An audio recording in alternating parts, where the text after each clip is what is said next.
for a preparation of the heart, a preparation from inside, a preparation knowing who Jesus is and what the incarnation is and what Jesus and why Jesus came into the world. So often the name Emmanuel is connected to Christmas. You cannot get through Christmas without hearing the name Emmanuel. He will be called Emmanuel. That is, God is. You don't know Emmanuel?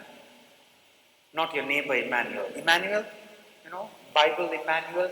What's the meaning of the name Emmanuel? God is with us. God is with us. So for a long time, I used to struggle to understand, why Jesus' name is Emmanuel. Shouldn't they have, the prophecy have been, his name will be Jesus. And that would have sounded far more better. But the scripture says, it's in Matthew chapter 1, verse 23, it says, his name, he will be called Emmanuel. God is with us. So why this use of the term, the name Emmanuel? Why not just Jesus? Why not just Christ? Why Emmanuel? And why is it so significant as well? Well, in the Old Testament, we have a reference to the name Emmanuel.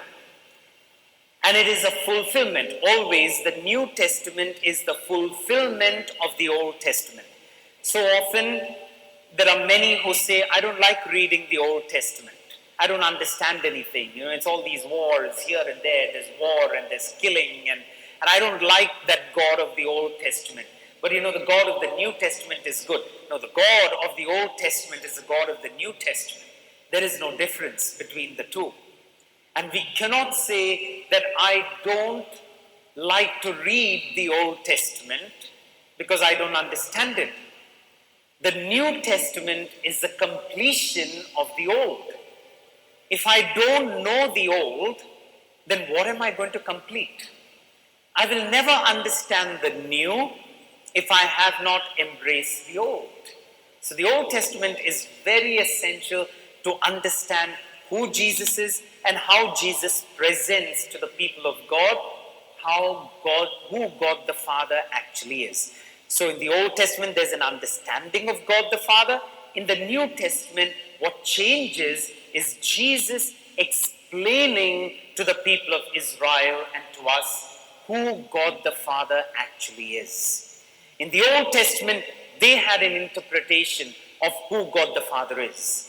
What changes is when Jesus comes, he has not done away with the past. He's not done away with the Old Testament. Rather, he makes it clear who the Father actually is. And so to even understand Jesus as Emmanuel, we've got to understand what actually happened in the Old, to understand why this name Emmanuel has stuck. The people of Israel were in slavery in Egypt. And for years and years and decades, they struggled through that slavery. And that is when Moses was chosen by God to bring the people out of slavery in Egypt into the promised land. Now, it's not that Moses can just go and tell the people of Israel, all of you just follow me and I will take you out from the slavery in Egypt and I will take you into the beautiful promised land. Nobody's going to listen to him. And that is why you had the 10 plagues, where God gave indications to the people of Israel through Moses that he's speaking to Moses.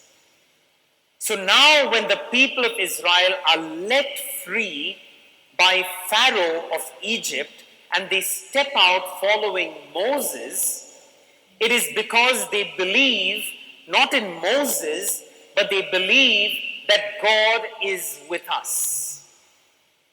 That is what the people of Israel asked Moses. How do we know what you're saying is true? And Moses says, but God told me. That's not going to work. God told me. If you come to me and I tell you, God told me to tell you to donate your whole inheritance to the Divine Retreat Center. Would you be okay with that? Your smiles are saying it all. So you won't believe me. You will never believe me.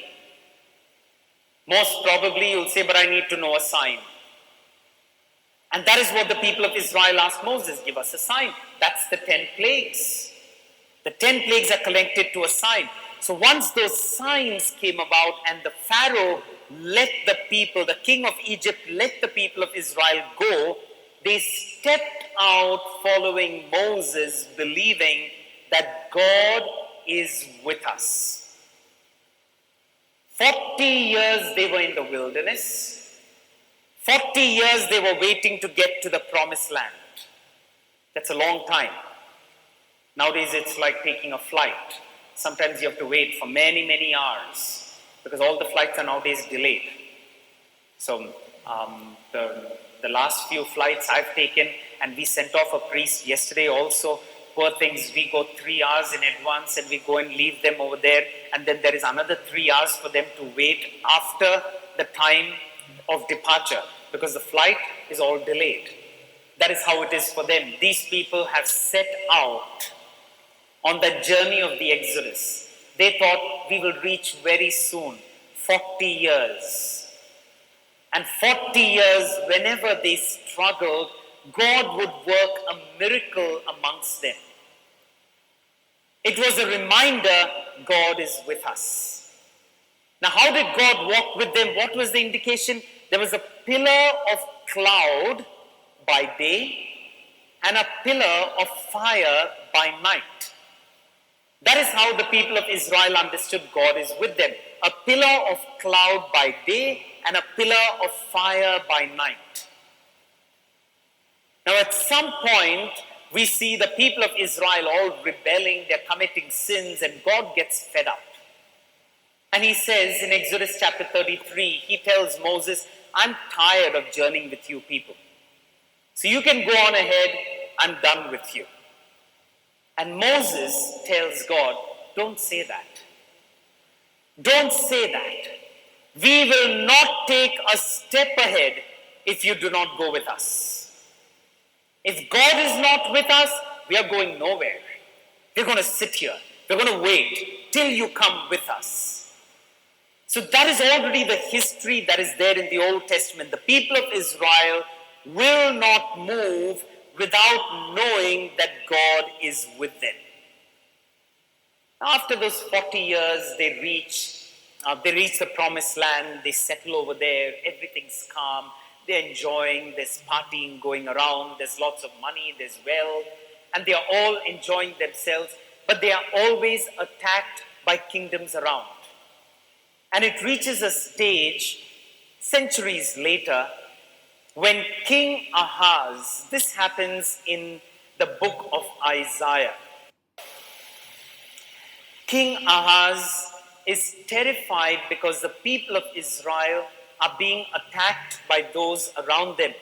And he thinks to himself, everything is now gone. Everything is over. We are going to get destroyed. But we read in Isaiah chapter 7, verse 14.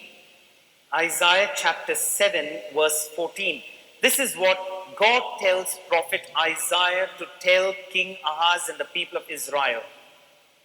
Therefore, the Lord himself will give you a sign.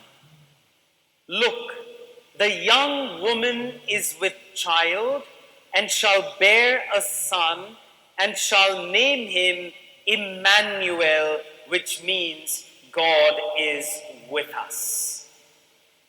So it is with a heartbroken king, King Ahaz, and the people of Israel who feel that they have nothing to look forward to. They are attacked on all sides when Isaiah gives this prophecy and says, God says to you, look, there will be a sign. A young woman is with child and shall bear a son and shall name him Emmanuel, which means God is with us. Again, in Isaiah chapter 8, verse 8, we read, "This will all sweep into Judah as a flood and pouring water, and it will reach up to the neck, and its outstretched wings will fill the breadth of your land, O Emmanuel." So these references to Emmanuel is when the people of Israel are going through a terrifying time. They are struggling. And that is when the promise of the Emmanuel is given.